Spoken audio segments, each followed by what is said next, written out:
Hey guys, welcome. You're working on a game, right? Well, that makes you a game developer. So why don't you feel like a real game developer? Well, sit down, grab yourself a steaming cup of coffee, and let's get into it, because this will help you. If you watch my stuff, then first of all, respect. I'll give you a fist bump.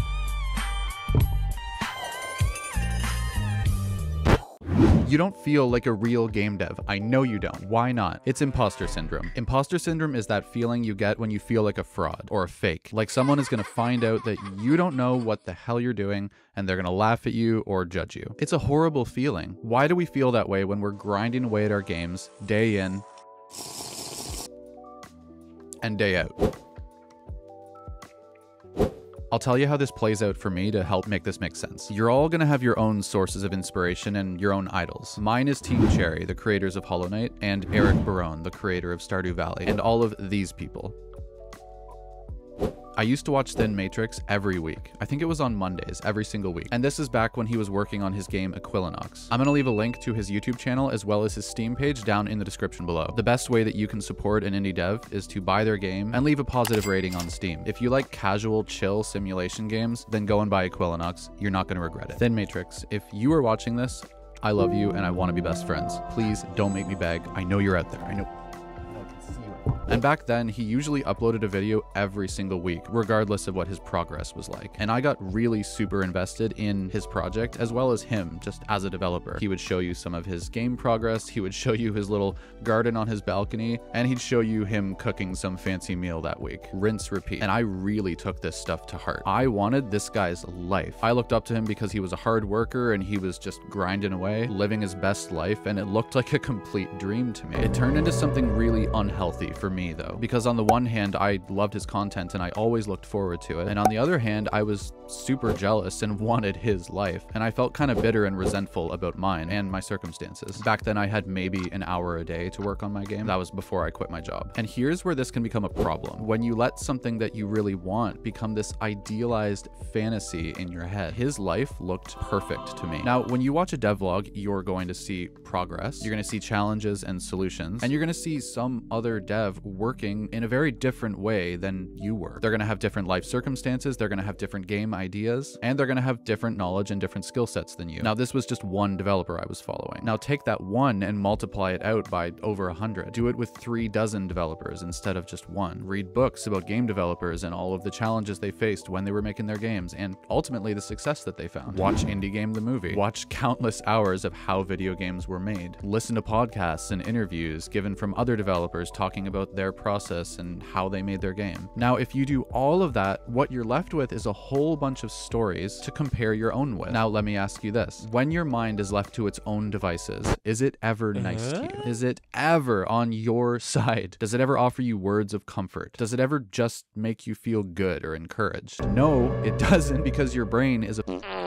your mind is trained to focus on survival, right? Because of evolution. It is trained to look for danger and problems and things that can hurt you. That voice you have in your head, that voice that tells you you suck, that you aren't good enough, that you're not gonna make it, that you should quit, that you're not smart enough, whatever it's saying, that voice is not your voice. It took me forever to learn this. That voice is not you talking to yourself. It is your brain generating thoughts to try to keep you away from stuff that it doesn't think is safe. Making video games is not safe because you're opening yourself up to judgment and criticism from other people. So of course, when you've built up this fantasy in your mind of what it is like to make games for all these other developers out there, which by the way, I promise you is nothing close to reality, and you combine that with a mind that is overzealously protecting you by generating thoughts that make you feel like crap while you're working on your games, you have imposter syndrome. It feels real because you have the thoughts racing around in your head, and you have stress or anxiety or discomfort in your body because your nervous system is reacting to those stressful thoughts and producing stress hormones. Your challenge as a game developer is to consistently keep working on your game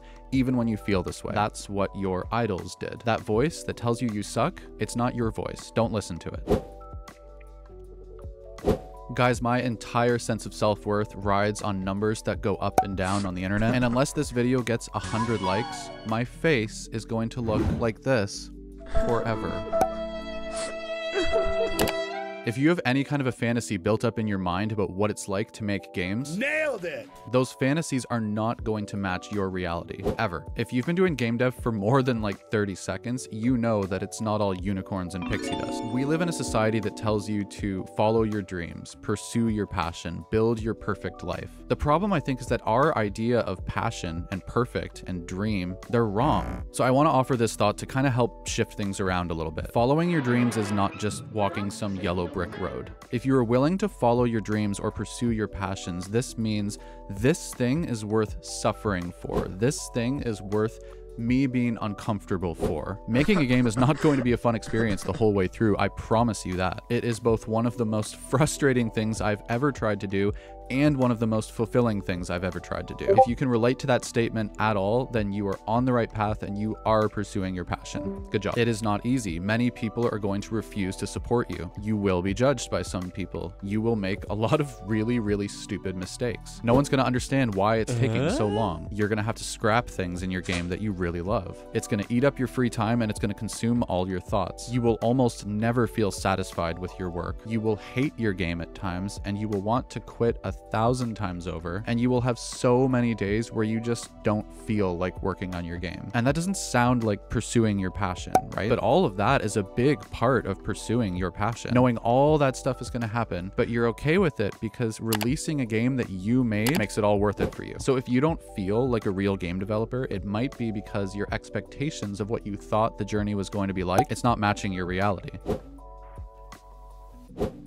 The more you learn about game development, the more you learn how much you don't know about game development. Every single time that I come across something that I don't know, I get this little twinge of imposter syndrome. There are these great smart people out there working on all of this stuff, and they know all of this stuff that I don't know. Example, I don't know how to use GitHub. Every other programmer I follow seems to know how to use GitHub, and I don't know anything about it. And I do realize that I could Google it and learn how to do it in 20 or 30 minutes. I just haven't done it yet. But when I add that to my list of mental things that I don't know, which is hundreds, if not thousands of things long, it makes me feel stupid and like I'm a fraud or a fake. This problem really doesn't hold up under any kind of scrutiny though. Every single pro in the industry will give you different advice. They all have different skills and they all have different knowledge. Some make their own game engines and some use Unity or Unreal or something else. Some started off as artists that learned how to code. Some started out as programmers that learned art along the way. Some are programmers that buy art assets. Some are artists that hired a programmer. Some started at ground zero and had to learn programming and art at the same time. You are going to compare yourself to other game developers. I would love to tell you not to because you shouldn't,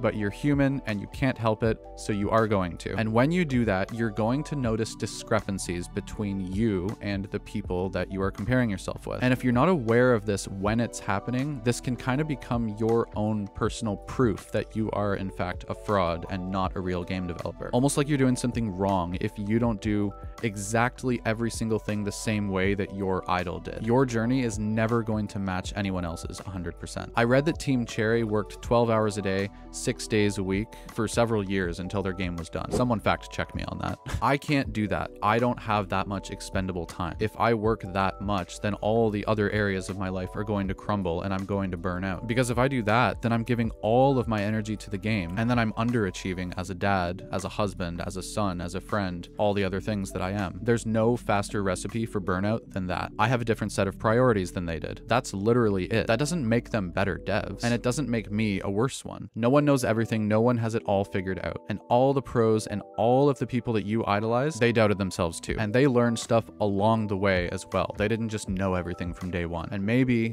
just maybe, Team Cherry also doesn't know how to use GitHub. Maybe, I don't know. Here's the thing. Feeling like a fraud is just a feeling that you're going to have to get used to for a little while. Your confidence is going to grow over time. That is just the natural way of things. But just because you don't feel like a real game developer, just because you feel anything, that doesn't mean that the thoughts behind those feelings are true. And I find that understanding the why behind some of these crappy feelings that pop up, it helps keep me focused on doing the work instead of being focused on all of the reasons why I shouldn't be doing what I'm doing or why I should quit. I want to know what you think. Do you agree? Do I have it all wrong? I'm always really fascinated by the personal challenges that other developers go through. So if you have any tips or insights, or even just anything that I've missed that should have been in this video, then let me know in the comments down below. I would love to hear from you. Thanks. Later.